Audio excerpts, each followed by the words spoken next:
You've gone for the face as well. What's going on there, man? I said your face and you look so small. Go back over there.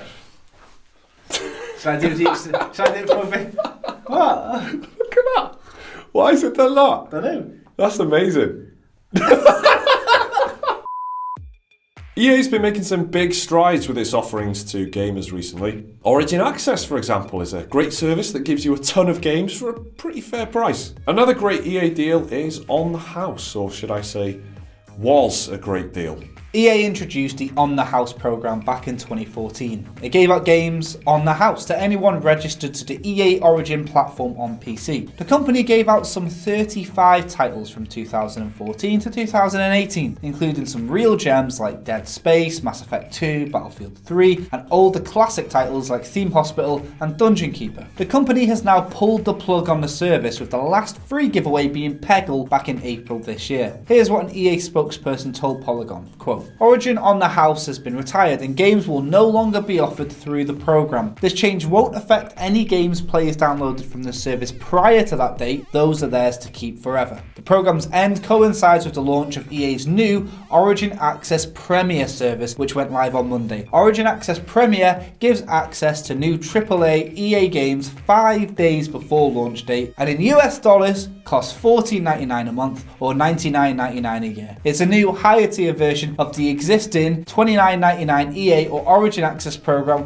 which has been running since 2016. So this is going to be a bit of a loss because they were just freebies like every few months, and they weren't. It wasn't like a regular thing like clockwork, but every couple of months they would just give you a game, and it was quite often a very good one, and it was a nice one to have in your library. You know, you didn't have to be subscribed or anything like that. As long as you had an account on Origin. Yeah. And I think the whole purpose was to draw people over to Origin rather than being on Steam, because Valve obviously dominate. But that service is gone now because they're obviously trying to make a more of a serious push and doing this new Origin Access Premier thing, which sounds expensive, but if you want to play all these EA games, then you can get them early, and it probably will work out cheaper for you. Quite a lot of people play EA games exclusively as well, because they're one of the big ones that are kind of like, all the sports games, and then you've got like the Battlefields and stuff like that. Seems like a pretty good service. If they are using it to pull people over, or they were using it to pull people over, maybe they've just decided, it's pretty big now, it's self-sustaining, we don't need to give away all of our classics. But they were giving away some fucking good ones, weren't they? And Battlefield 5 is EA's next big blockbuster shooter, arriving on PC, PS4 and Xbox One on October the 19th. The World War II set FPS will feature single-player and multiplayer elements, but there's one multiplayer element in particular that's been causing some confusion. The big new Grand Operations mode takes place over multiple stages and has been EA's flagship bullet point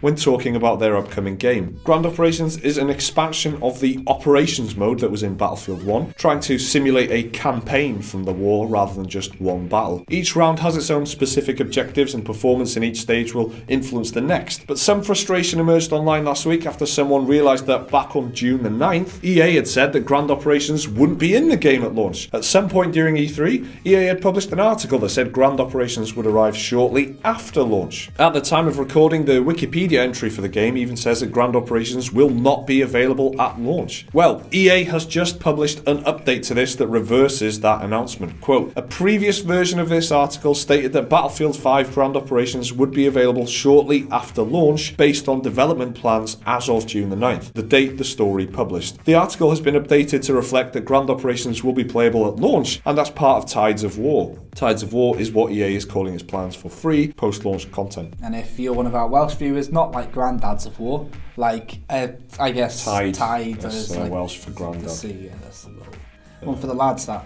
Although it could be applicable because a lot of Tides might have been in the war. You know? Exactly. Well, it would have made sense. See, it makes sense either way. That's why I thought to clear it up. If it was like, why would your granddad be in the war? But for the 0.1% of viewers who might. But I've got one guy that commented saying he was from Colwyn Bay once or whatever. I'm really looking forward to Battlefield 5, and I think the gameplay that was shown off, when they invited all like the influencers, I think they were showcasing the Grand Operations mode. So the fact that they're, flip-flopping about launch content, that's not like EA, is it? Battlefront 2 are giving away all the free stuff. Are they doing that with Battlefield 5 now or not? This is a thing, like this feels like there's no clarity in anything that they do. Yeah, that's true, but that's what it sounds like. Tides of War is free kind of post-launch updates and stuff, and the idea is that you don't break up the player base, which is a good thing. You don't want some people with maps and other people without, and that that kind of happens on Call of Duty, and then the community isn't happy about that over there. So it's definitely a better way of doing it, I reckon. The fact that they had to clear that up now. So we said that last month, but we're in July now, and actually this is happening.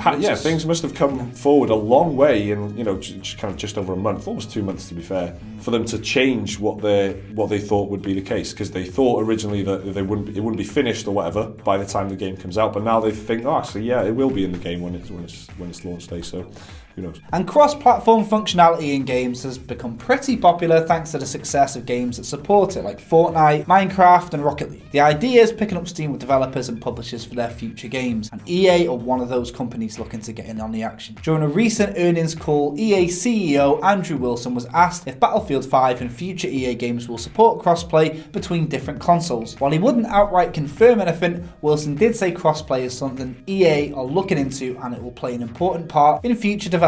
Wilson had this to say, quote, "Households typically have one console, so the ability to bring PC to console and console to mobile into that play experience can bring families together, can bring friends together. And we think it's an important part of our future development profile, both in terms of mobile games that we have today moving up per se to console and console and PC games being playable in mobile. And I expect more from us on that front in future." I think this is kind of more of a trend than anything else, isn't it? It just feels like because there's been such a kick-up about it with Fortnite, and you had Rocket League a little bit before that, but mainly because of Fortnite, I would say, there's all kinds of people playing Fortnite, not necessarily people who've got PlayStation 4s and stuff like that. So they want they want that cross-play experience a lot more because it's reaching this kind of more casual audience. The idea of being able to play on your phone with people on PC or whatever, obviously very appealing to those kind of people, and I think because of the way that the games industry talks about wanting to reach,